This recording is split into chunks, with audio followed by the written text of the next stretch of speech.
Di sini negeri kami, tempat padi terhampar, samudranya kaya raya, tanah kami subur Tuhan. Di negeri permai ini, berjuta rakyat bersimbah luka, anak kurus tak sekolah, pemuda desa tak kerja. Mereka dirampas haknya, tergusur dan lapar. Bunda relakan darah juang kami untuk membebaskan rakyat. Mereka dirampas haknya, tergusur dan lapar. Bunda relakan darah juang kami, padamu kami berjanji. Baik, terima kasih. Perkenalkan, saya dari kubu tim oposisi. Mosi kita kali ini mengenai bahwasanya Dewan ini mendukung untuk kembalinya ke Undang-Undang Dasar 1945 dan menolak adanya amandemen-amandemen.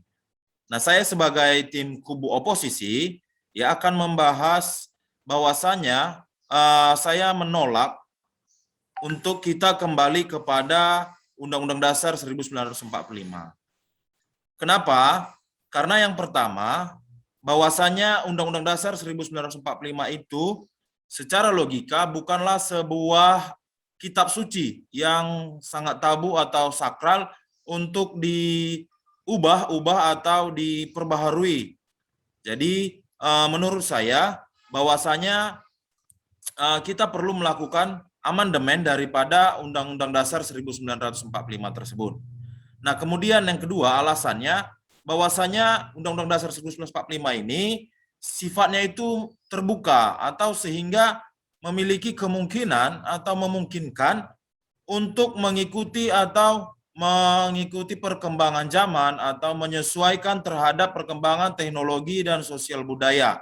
Dalam arti itu merupakan hal yang penting dan sangat dibutuhkan ya untuk mendukung perkembangan dan kemajuan dari sebuah negara Indonesia itu tersebut.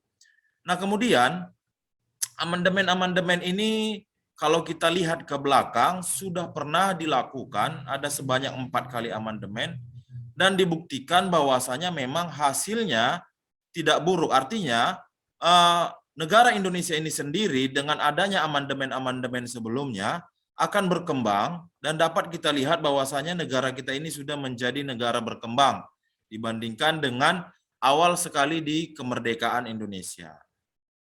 Nah, kemudian kita juga bisa melihat dari negara-negara yang melakukan amandemen, ya, ada beberapa negara yang melakukan amandemen dalam proses pemerintahannya. Contoh misalnya di Amerika. Nah, sekarang negara-negara tersebut sudah menjadi negara yang maju. Dapat kita lihat, ya, artinya kita dapat meniru negara yang maju karena sudah melakukan amandemen. Nah, itu sebabnya saya mendukung sebagai pihak oposisi bahwasanya perlu dilakukan sebuah amandemen ya untuk meningkatkan atau memajukan suatu negara ya.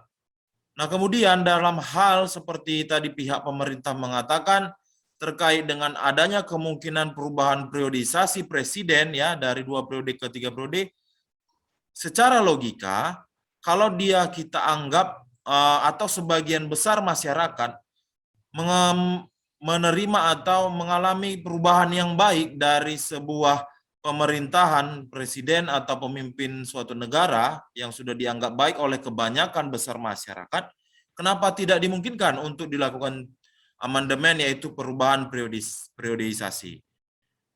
Nah, karena kita melihat apa yang baik itu sebaiknya kita pertahankan atau kita kembangkan. Bukan justru yang baik yang kita lihat itu akan diturunkan atau kita hilangkan. Nah, oleh sebab itu perlu dilakukan amandemen ya, supaya apa, untuk negara kita Indonesia ini semakin maju, semakin lebih baik lagi, semakin berkembang. Nah, kemudian terkait dengan kewenangan MPR ya, tentang peningkatan atau dilakukannya upgrade dari kewenangan MPR tersebut, mungkin hal tersebut dapat ditinjau kembali. Ya, kenapa? Karena sebelum melakukan amandemen itu harus dilakukan sebuah peninjauan atau katakanlah harus dilihat poin per poin apa yang diamandemen. Dari segi analisa dari tim ahli, dari analisa tim